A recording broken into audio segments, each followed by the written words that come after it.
Hello, I'm Eric Egley, and welcome to our very first Tech Tuesday.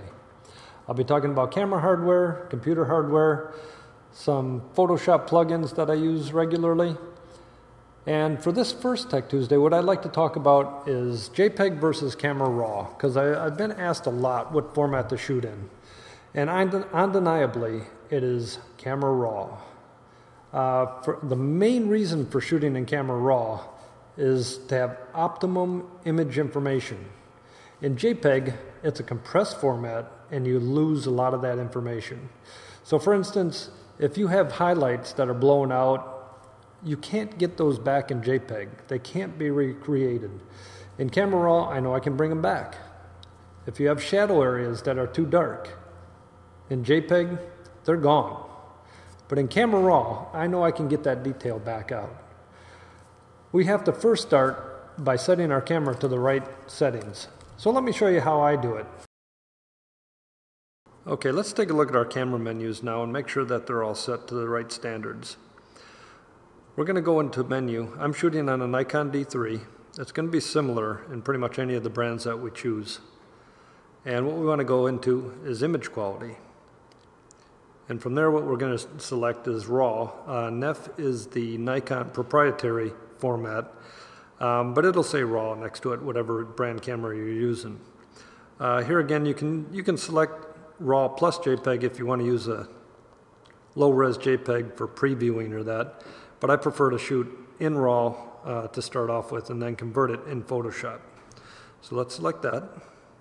Now there's a couple other things we also have to look at. NEF RAW recording, and that's going to give you a selection of different bit depths. This will be different on different camera brands, but in the D3 it's a 12 or 14. Here again 14. More information, better off we are, and that's more image information is what we're going to be capturing.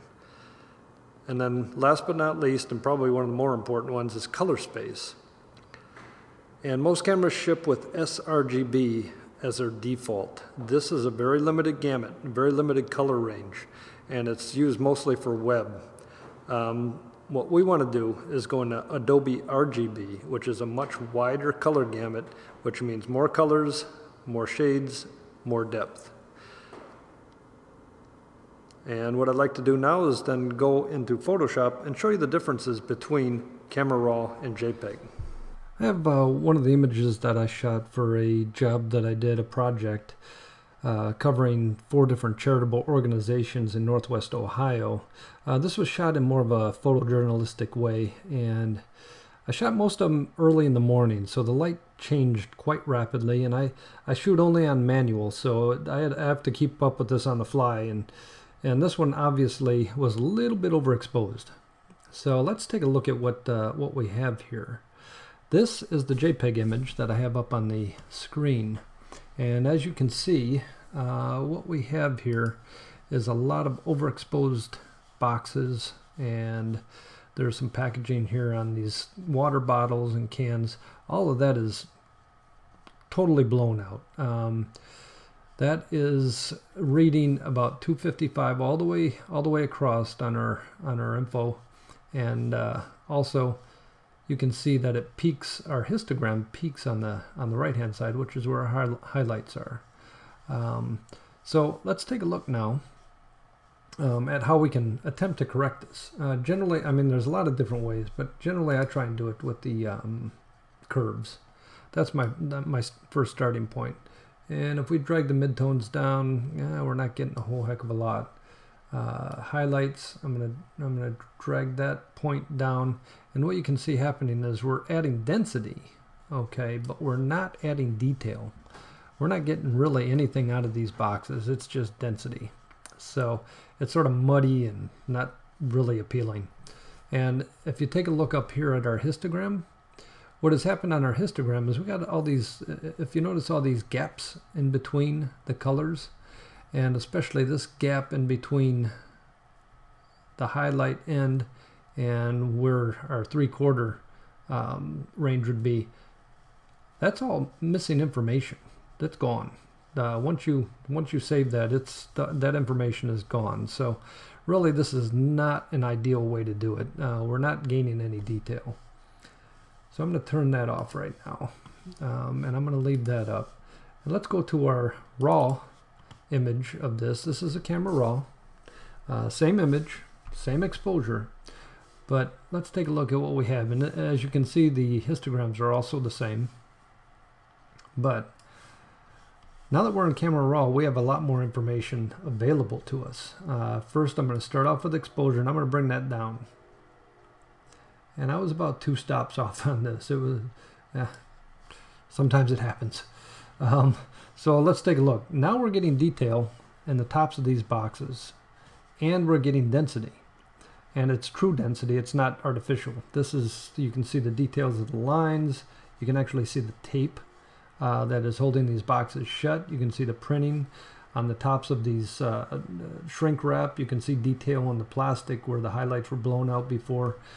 Same with on the cans, and you can see all the detail that you lost in the JPEG. You simply would not be able to get that in the JPEG. Okay, I'm going to open this up here, and let's take a look at our histogram now. Okay, let's move this over. As you can see, we have information all the way across, and actually it is peaked now, and from our midpoint, our midtones, all the way to our darker shadow areas.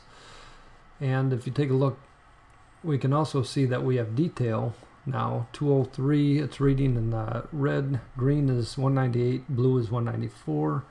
Whereas if I come over here, there's no information there. I mean, it's totally white, totally pure white.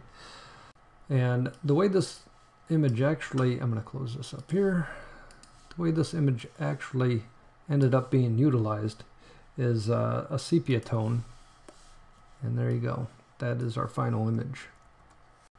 We have detail all throughout those shadow areas.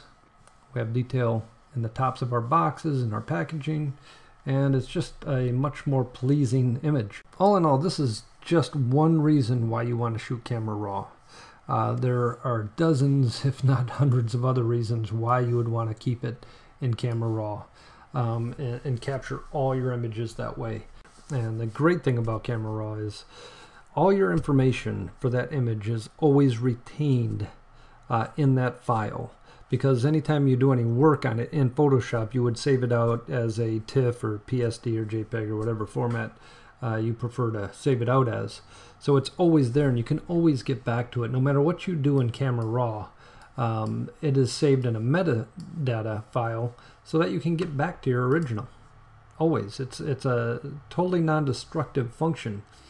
So all that information stays there in that image, and that's a great thing. And I know that you know, your camera raw files are going to be larger than your JPEG, and it's going to take up more information on your computer or on your hard drive, but in the long run, it is going to pay off big time.